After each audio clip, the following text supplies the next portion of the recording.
আমরা যারা ব্যাটম্যানকে চিনি তারা জোকারকেও চিনি। তা সাধারণত মানুষকে যখন ফিজিক্যালি এবং সাইকোলজিক্যালি নির্যাতন করা হয় বা একটা যন্ত্রণা দেওয়া হয়, তখন মানুষ দুঃখ পায়, কাঁদে। এটা হচ্ছে একটা ন্যাচারাল রিয়াকশান। কিন্তু জোকার কী করে? জোকার হচ্ছে যখন তাকে নির্যাতন করা হয়, যন্ত্রণা দেওয়া হয়, তখন সে হাসে। তো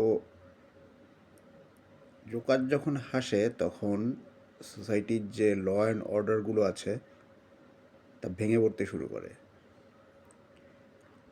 কারণ এটা ঠিক ন্যাচারাল একটা আচরণ না। এখন জোকার কেন হাসে?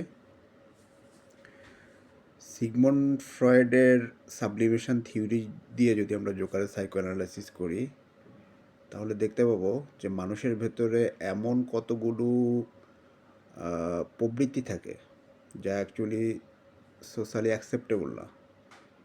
হ্যাঁ, মানে মানুষ তার প্রবৃত্তিগুলোকে যদি সে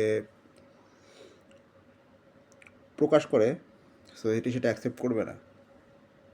তো তখন মানুষ কী করে? মানুষ সেই তার ভেতরের সেই প্রবৃত্তিগুলোকেই সে এমনভাবে প্রকাশ করে যেটা হচ্ছে সোসাইটি অ্যাকসেপ্ট করবে, মানে অ্যাকসেপ্ট করতে পারবে। হ্যাঁ, যেমন কারোর ভিতরে হয়তো বা হচ্ছে মানে সে খুবই ভায়োলেন্ট।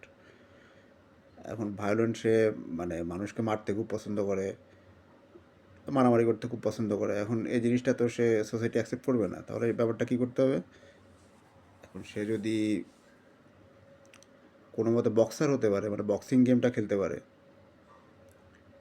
সেই বক্সিং গেম খেলার মাধ্যমে সে তার ভায়োলেন্ট প্রবৃত্তিগুলোকে হচ্ছে প্রকাশ করতে পারবে। তখন মানে সেটা সোশ্যালিও অ্যাকসেপ্টেবল হবে। হ্যাঁ, তো জোকারের হাসিটা হচ্ছে অনেকটা এমন। তার ভেতরে যে